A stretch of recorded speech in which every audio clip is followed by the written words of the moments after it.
Dan pengalaman pertama saat sampai di rumah majikan, harus ngapain di rumahnya majikan. Assalamualaikum teman-teman semuanya, gimana pada sehat nih? Insya Allah semuanya pada sehat walafiat, amin. Jumpa lagi ya sama aku Risa Pungut Channel.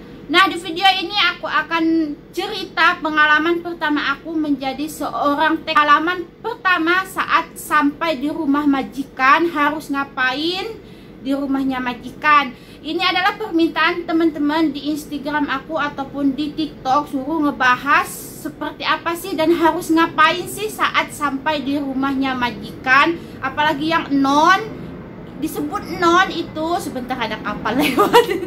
Disebut non itu dia yang belum pernah kerja ke luar negeri, itu disebut non. Kalau ek itu yang pernah kerja kayak di Singapura, Hong Kong, Taiwan, Malaysia, itu disebutnya ek. Karena masih banyak temen yang menanyakan, kalau aku sebut kamu non apa ek, dia bertanya kalau non apa, kalau ek apa. Nah, aku di sini aku jelasin juga, kalau ek itu kalian pernah kerja di luar negeri, kalau non kalian belum sama sekali pergi ke luar negeri ataupun belum punya paspor pertama kali kalian membuat paspor. Nah ya, sebetulnya aku udah 2 kali bikin video pengalaman pertama saat sampai di rumah majikan ataupun pengalaman pertama saat menjadi seorang TKW, belum bisa bahasa, belum bisa masak ataupun segala ya. Aku pernah bikin, mungkin udah agak lama, udah mungkin 2 tahunan aku bikin video itu. Dan mungkin yang nonton ini ada yang baru juga gabung di channel aku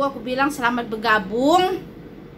Nah, pertama kalian sampai di rumah majikan, kalian itu akan dijemput dulu ya dari majikan. Tapi sistem sekarang itu nggak ada kayak tahun 2007 ataupun 2008 sampai 2011. Sekarang itu beda sistemnya.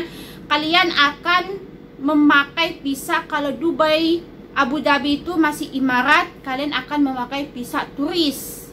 Jangan takut ya, visa turis gini-gini ilegal apa. Emang ilegal dari Indonesianya, kalian akan dibawa ke agent. Sampai di agent nanti kalian akan dibeli sama majikan dan kalian akan jadi kafil, dikafilin sama majikan. Kalau di Arab Saudi sistemnya itu syarikah sama visa umroh, nggak ada yang namanya visa resmi. Sekarang itu semuanya pakai visa itu. Ada juga yang resmi, yang calling visa, langsung dikirim visa sama majikannya dan langsung dijemput dari airport ke rumah majikan. Tapi kalau yang lain itu legal semua, itu pakainya visa.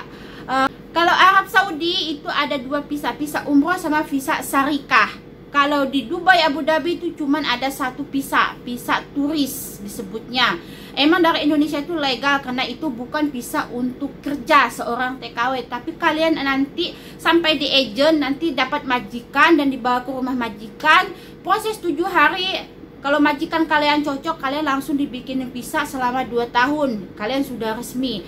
Nah, sekarang kita bahas pokoknya dulu yang dipinta sama teman-teman. Mudah-mudahan kalian yang minta di Instagram aku ataupun di TikTok, kalian nonton video ini. Maaf ya, aku nggak bisa kalau ngomong pelan-pelan itu, entar yang ada di sini itu hilang semua gitu. Jadi mohon maaf, banyak-banyak yang komen ngomongnya pelan-pelan. Aku nggak bisa kalau pelan-pelan, malah buyar. Soalnya aku itu nggak harus aku baca dulu atau tulis, aku susun dulu, enggak. Semuanya yang ada di otak aku itu aku omongin di depan kamera. Jadi kalau aku pelan-pelan ngomongnya itu hilang semua gitu ya. Jadi dimohon maafin dan dibaklumin. Inilah sifat aku, nggak bisa pelan-pelan ngomong gitu.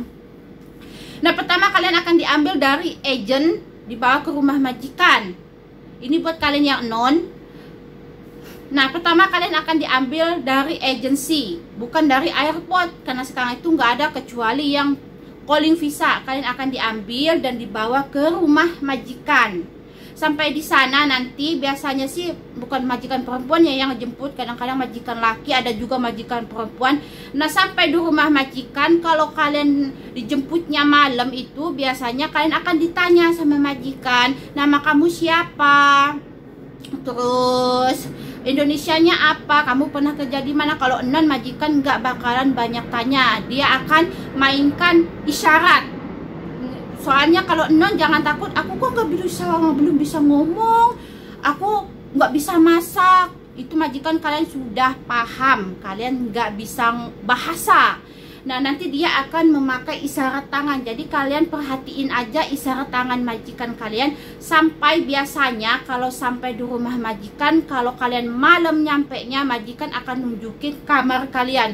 Nah, di sini tempat kamu tidur, kamu istirahat di sini. Besok pagi kalian bangun, biasanya dia nunjukin jam itu pakai tangan kalau yang non. Bangun jam 7. Nah, ya, ini buat non dulu. Dan itu kalian masuk ke kamar. Biasanya kalau majikan yang baik, nanti kita bahas di video satunya ya. Kalian akan tahu majikan yang baik seperti apa, majikan yang gak baik seperti apa. Kita jangan campur aduin di video ini.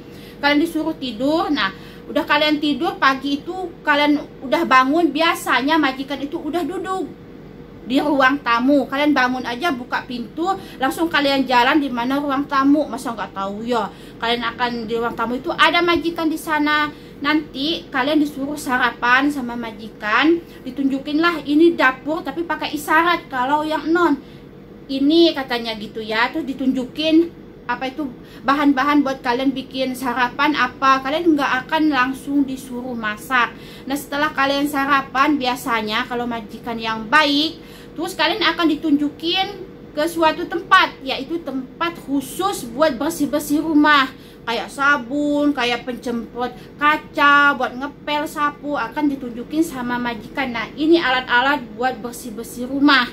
Nah, nanti majikan kalian akan nunjukin lap ini. Kalian perhatiin aja tangan majikan yang non ini ya. Lap ini, terus disapu ini, diempel ini, biasanya sampai 3 hari 4 hari itu majikan yang ngelatih kalian kerja. Jadi kalian nggak usah takut, aku nggak bisa kerja, aku kan nggak ada pengalaman, nggak bisa masak. Kalian tenang aja, majikan itu baik, mereka paham. Setelah kalian paham bersih-bersih, entah kalian akan dibawa ke tempat cucian. Nah, ini mesin cucinya, caranya gini. Setelah itu ntar kalian dibawa ke dapur. Nah, ini dapur, nah buat masak gini, cara motong ayam, motong bawang, motong apa. Itu akan dikasih tahu majikan semua. Itu selama 1 minggu pasti banget kalian akan selalu di depan itu majikan, kalian di belakang istilahnya ya. Jadi kalian ngikutin cara-cara majikan, tapi kalian harus cepet paham. Orang sini tuh nggak sabaran orangnya. Kalau kalian dikasih tahu sekali, 2 kali, 3 kali nggak paham, itu yang akan membuat majikan kalian marah dan bisa-bisa kalian dipulangin ke kantor, ke agent. Nah, biasanya buat egg juga itu tergantung nasib juga ya. Kadang-kadang itu kan udah bisa ngomong, jadi majikan seperti yang tadi kalian datang, ini kamar kamu dan ini dapur, ini ruang tamu dan ini kamar anak-anak saya. Itu pas kalian datang, ini kamar anak-anak saya, kamu bangun jam segini, langsung kamu bikin futur itu sarapan, kamu bikin ini gitu, nanti saya bangun udah siap. Nah ya, biasanya kita duduk aja, soalnya kita belum paham apa-apa yang mau dikerjain. Nanti majikan kalian bangun, yang ini kerjain, yang ini kerjain, yang ini kerjain. Kalian harus sabar, banyak pekerjaan dan banyak nyuruh itu biasa. Soalnya kalian baru datang di rumah majikan, jadi belum paham. Nanti kalau udah seminggu kalian sudah paham nih. Apa itu? Oh, di sini sapu, oh di sini tempat jadi kalian hampang untuk kerja. Nah, seperti itulah pengalaman aku ya kalau pertama datang ke rumah majikan. Nanti buat kalian akan tahu sifat majikan yang baik atau yang enggaknya, nanti aku bahas di video yang lain. Sebelah video ini diunggah, nanti ada satu video supaya kalian itu mengetahui karakter majikan yang akan majikan baik ataupun enggak. Jadi kalian bisa langsung mundur sebelum 7 hari, kalian bisa mundur, minta ke kantor, minta ganti majikan. Itu bisa selama 3 bulan itu kalian masih bisa pulang ke kantor minta ganti majikan. Jangan bertahan kalau majikan kalian enggak baik, apalagi majikan yang pakai tangan yang super duper bawelnya. Lebih baik kalian mundur aja. Soalnya kalau pisah syarikah, umroh itu kalian bisa ganti majikan. Terus bisa turis juga yang di Dubai, Abu Dhabi. Kalau kalian nggak betah, nggak nyaman kerja di rumah majikan, majikan kalian bawel, daripada kalian kabur, itu bahaya banget. Sekarang kaburan itu nggak kayak yang tahun-tahun lalu. Sekarang kaburan itu sulit untuk mendapatkan pekerjaan. Pada takut ya majikan juga semenjak ada corona. Lebih baik Kalau kalian nggak nyaman, majikan kalian cerewet, nggak seimbang dengan perjanjian di kantor, pekerjaannya, lebih baik kalian minta pulang sama majikan. Kalian ngomong, saya nggak mau kerja madam, saya pingin dipulangin ke agent. Gitu aja ngomong sama majikan. Nanti kalian dipulangin dan akan dicariin lagi sama agent itu majikan yang baru. Itu masih bisa gonta-ganti majikan selama 3 bulan. Jangan takut kalau majikan kalian ngomong, saya udah beli kamu. Kebanyakan majikan itu nakut-nakutinya seperti ini. Ini ya buat pegangan kalian.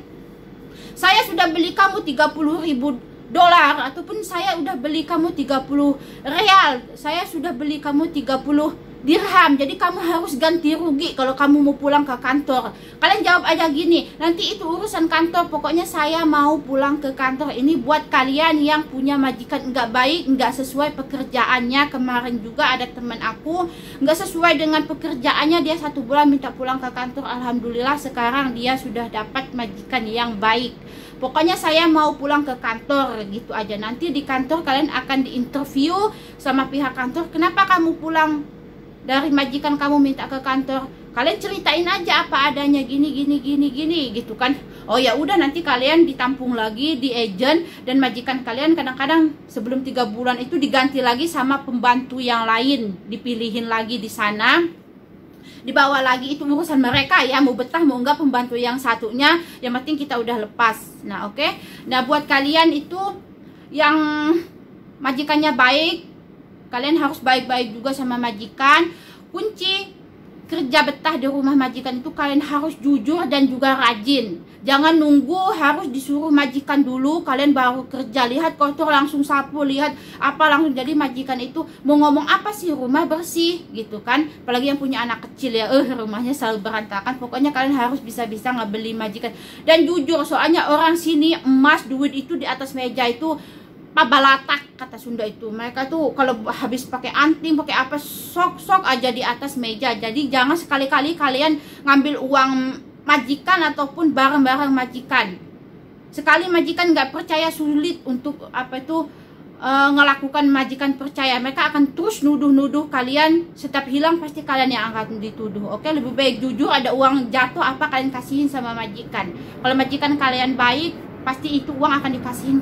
Ya cuman segitu aja ya, aku bisa mengasih pengalaman aku saat sampai di rumah majikan. Nah seperti itu. Kalau yang calling pisah itu nggak bisa kayaknya langsung, kalau kalian ada masalah sama majikan langsung ke kantor nggak bisa. Lebih baik daripada kalian calling pisah, ini masukan dari aku, lebih baik kalian pakai visa yang ke Arab Saudi, visa ziarah ataupun visa umroh. Jadi kalau kalian nggak cocok majikan, kalian bisa pulang ke kantor. Kalau apa itu namanya calling pisah, aku kurang paham ya, soalnya nggak bisa kayaknya, itu sulit.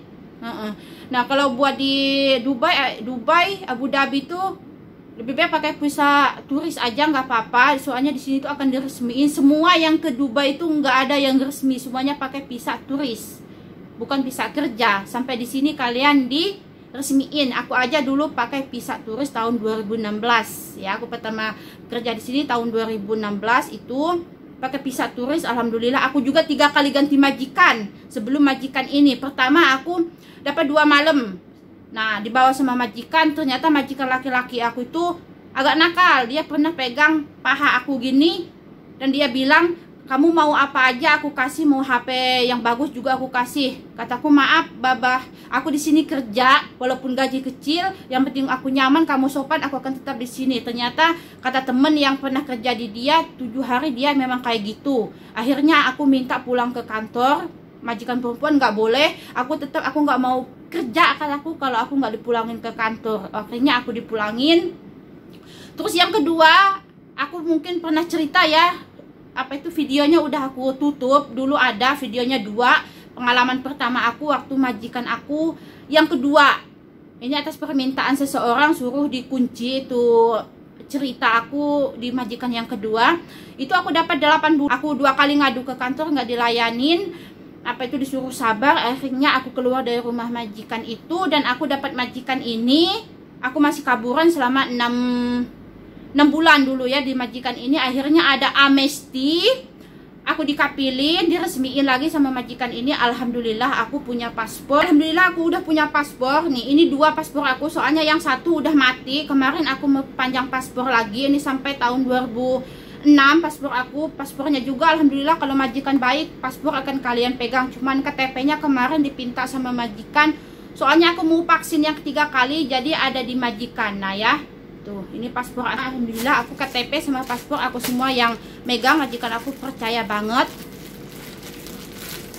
Jadi katanya buat ya kalian teman-teman, mungkin kita campur aduk aja video ini. Apa itu yang kaburan mungkin tahun depan atau akhir tahun ini nanti ada amnesti lagi. Jadi saran aku buat teman-teman yang kosongan, lebih baik kalian ikutin aja amnesti itu gampang banget kok. Cuman kalian bayar berapa ratus, kalian akan punya paspor dan juga punya kapilah. Teman-teman, gitu aja dulu ya video aku kali ini. Salam kompak selalu, salam sukses selalu. Aku suka kalian semua. Jangan lupa like, komen, dan juga di subscribe. Mudah-mudahan kalian yang mau berjuang menjadi seorang TKW semangat, jangan patah semangat. Oke, kita sambung lagi di video berikutnya. Assalamualaikum.